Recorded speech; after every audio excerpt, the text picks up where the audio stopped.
Sonia, what are the parties there intending to achieve in this meeting?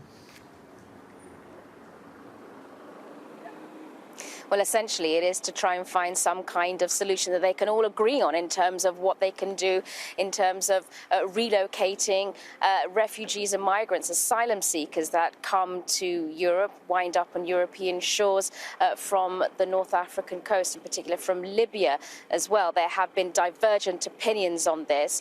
Already Malta and Italy started discussing this back in July when they wanted to see a more focused approach as they're taking in the burden of most of those boat landings from Libya. So what they would like to see is our other EU member states to relocate those who come onto their shores as quickly as possible to try and avoid some of the scenes that we've seen in recent times of migrants and refugees being cast out at sea for a long time to come as well. And with the criminalization of certain NGO vessels as well, that has also added an additional burden. Now, France and Germany say that they would like to have a slightly more nuanced approach to this. They want to see the migrants and refugees really being processed in Malta and Italy. They're not too keen on that, Malta and Italy. And of course, stuck in the middle of this are those asylum seekers who have been stuck out at sea for days and even weeks along this ferry. After drifting through the Mediterranean for days, these men, women and children have finally arrived in Malta. They're part of a larger group of 265 people who were rescued from 3 separate boats in distress. Only 36 of them were allowed to dock on the island.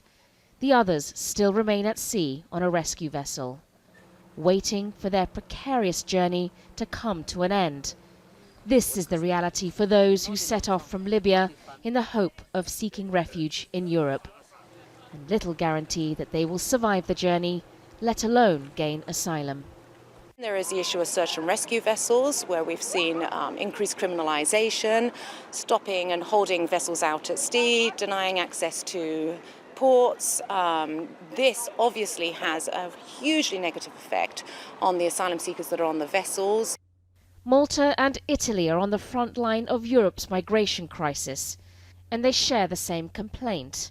They say they have not received adequate support from the European Union to deal with a number of people who have, for years, been arriving on their shores.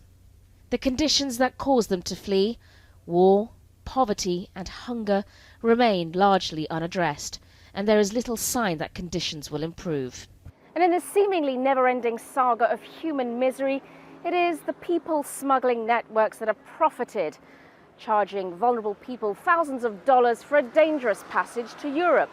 Meanwhile, European governments, wary of their own anti-immigration movements, are reluctant to be seen to be encouraging asylum seekers.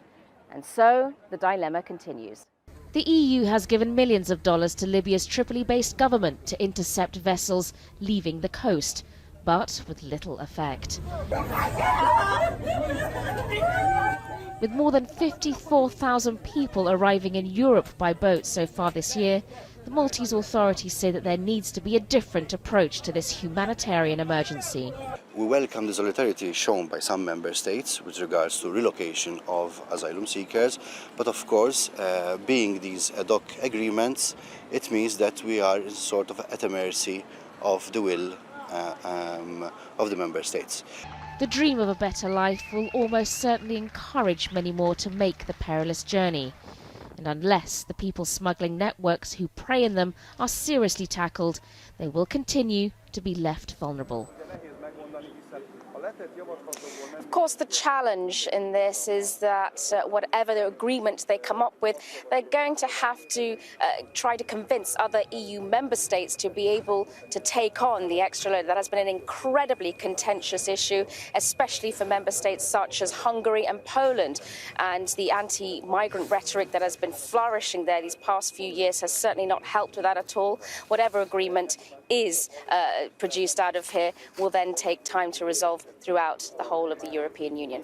Sonia, thank you for that. Sonia Gallego live for us in Malta.